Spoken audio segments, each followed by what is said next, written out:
wanted to ask you about Roy Keane. Oh, right. I imagine that managing Roy Keane would have been very difficult, being able to give him instructions and have him not come back at you. Yeah, well, I actually played with Roy Keane, believe it or not. Right, I played okay. against Roy and played with Roy at one Right, point. okay. But actually coaching Roy, I thought was simple, really. You're Right. talking about a top player. You're talking about a player that is pushing and pushing and pushing the boundaries all the time, and he wants to achieve. He's a winner. Yeah. He's a winner. So in essence, you've actually got everything at your disposal. Personality and character, what you see is what you get. The thing is when do you want to venture into those areas of Roy Keane when Roy Keane's at his best and worst? Do you know? Okay. Do you understand that? But his drive and demand was fantastic, fantastic. As was a lot of other players, but at times there's explosion. You know what I mean? But that's football. That's part of it. I lived with football players more than I lived at home, and I lived around my own children and kids, so you get to know the quirkiness of it all. And certainly as a coach, you know when to step in there and when not. And Roy was a leader. He voiced his opinion, sometimes right, sometimes wrong, but then again, all players have the opportunity to do that. But ultimately, he performed. He performed, and that's all you want as a manager and a coach, perform. Bring it to the table. And most of the time he did. And then you handle the bits that you have to handle. You either handle it or you get somebody else to. He's sort of famously fallen out with Sir Alex, and they don't have a great relationship this day. Was that inevitable, given the two personalities?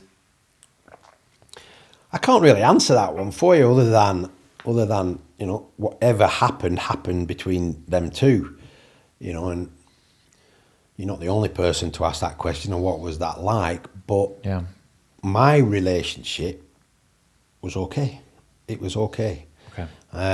But we could talk, and he would challenge me. Right. Yeah. And we would discuss, and I'm sure he would sometimes look at me and think, "Wow, he ain't got it.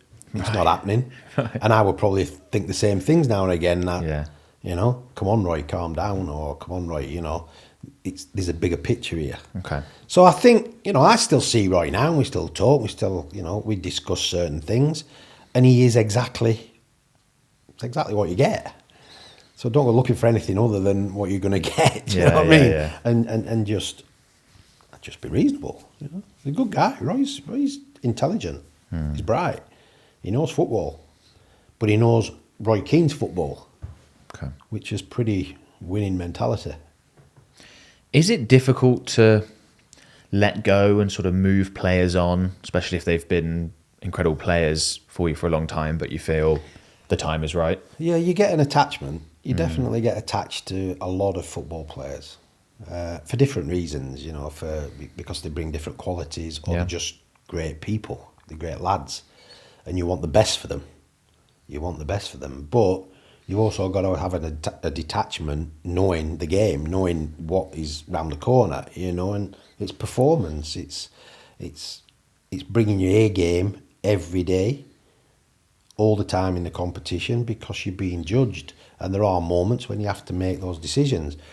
A lot of the time, I only had to make those decisions when I was a manager, when I was at Hull City for that period of time. But when you sort of sit in that mid-roll, that grey area I was talking about, you can have both sides of it, you can see both sides of it, but then you have the responsibility of backing the decision of the person that's making the decision. And usually, the good guys make more decisions right than wrong. But you've got to think bigger picture. You're now talking about leadership, and you're talking about, running a football club. So you have to start to think bigger picture. We all have a certain time span. We all have certain moments when it's not happening, and how do you juggle the jigsaw puzzle from there on in?